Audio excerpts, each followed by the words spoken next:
Alright, video 2 of have nothing to do on a Saturday night and make videos so people understand certain things. Well, I'm just going to go over with what I did with my Vortech race setup, how my car, it runs on E85. I have the Vortech run to an intercooler. I'm just going to go over a few things because a lot of people have trouble.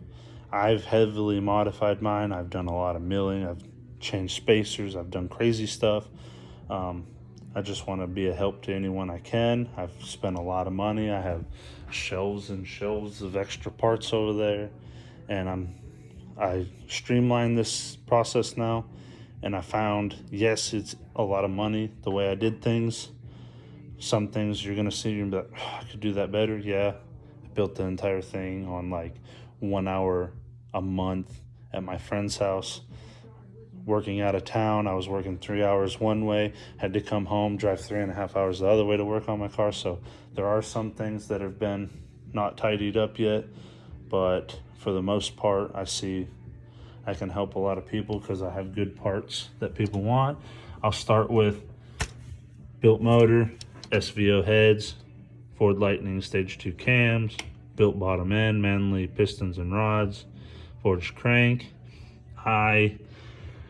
If you're doing the street drag car and you want it light and you want everything, I'm running a K-member, the Flamin' River rack, the manual brakes, the door car kit from Motion Raceworks. They're my favorite company. You'll hear that multiple times in my videos. The Vortech 8-rib setup.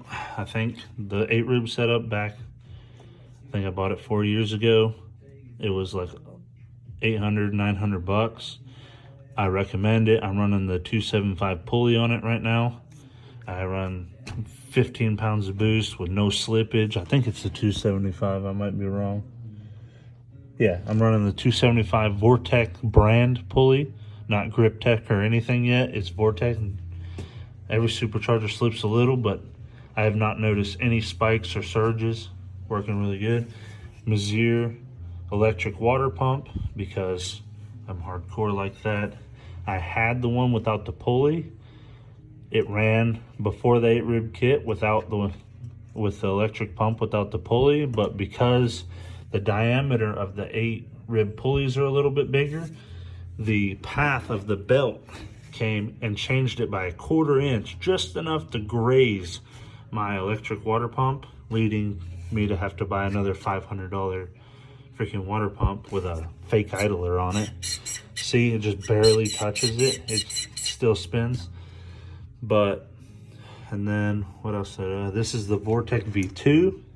I made these. That's the oil feed line. It goes down here to a Y block that's just tapped into where the oil pressure sensor is.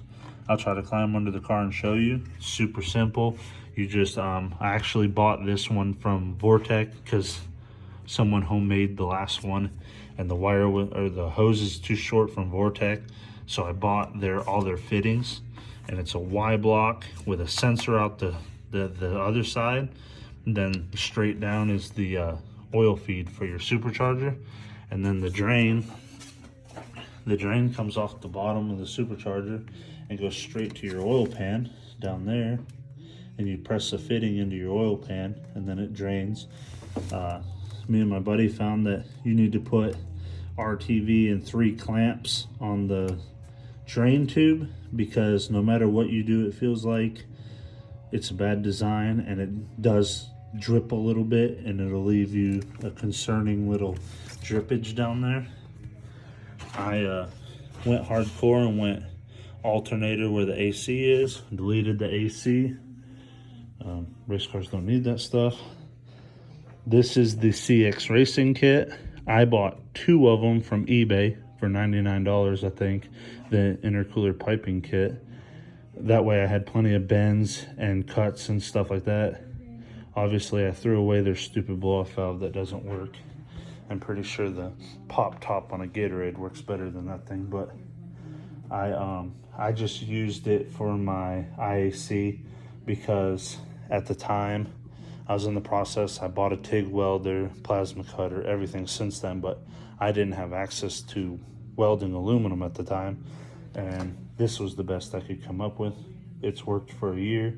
I have little to no idling issues. That's what I do. And then I bought this. I think this is from Vibrant. It's just an adapter up to my Fox Body 90mm throttle body to the sheet metal plenum I got from Modular Head Shop, Edelbrock intake, ID 1000 injectors with extension cups because the injectors are shorter than our stock ones. So I had to have these cups to extend it. Then, of course, I run the 90mm Fox Body one, comes with this nice billet tab. So I took all the guts off of the side of a factory throttle body, drilled the hole for the bolt, and then bolted it and bent the tab on the bottom to hug it. And it's super reliable, works really good. Obviously I bounced the pedals down there bouncing, but I've never had any issues with it. And then I've had the intercooler piping 10 different ways. All of them a pain in my ass except for this one.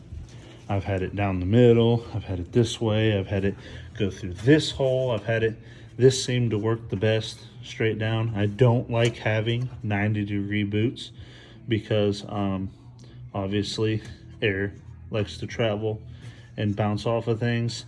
I'm scared that eventually this will blow up like a balloon. It probably does. If I put a GoPro in here while driving, it probably blows it up a little bit. It's kind of a big fit or a big boot, but I run the pipes as far in as I can so that I have plenty. I try to take up, then it comes down through there, just makes it comes down, comes around, and then 90 straight into my I do buy a good intercooler. I'm not buying CX Racing intercoolers. I don't trust them. Then it comes through the intercooler, goes here, 90s. And I had a man locally weld all this together. He welded it together there, so it's all one piece. And then right here, maybe you can see it, maybe not. I wish I could, I wish I had a flashlight, but I don't. So,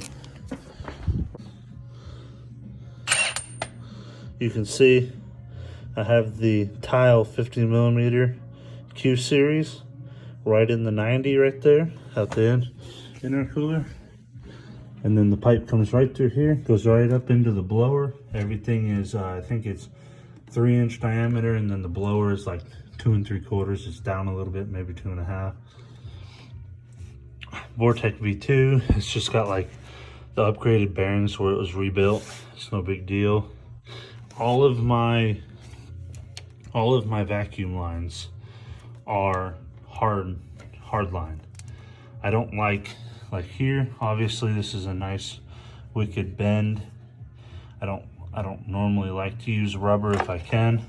I have these hard line fittings right there, and then the stuff that's really like curved and stuff, I like to use a little bit bigger and put it on the right size so that I don't have any issues. I'm gonna eventually tidy. I actually made a nice billet bracket that this bolts up to and looks really good, and then I deleted the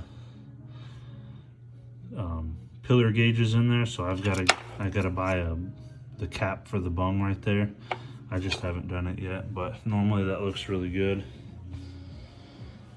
And then to think motor wise, anything that was hard to do to get a Vortech system on there, there's really not. I mean, your blower's held on.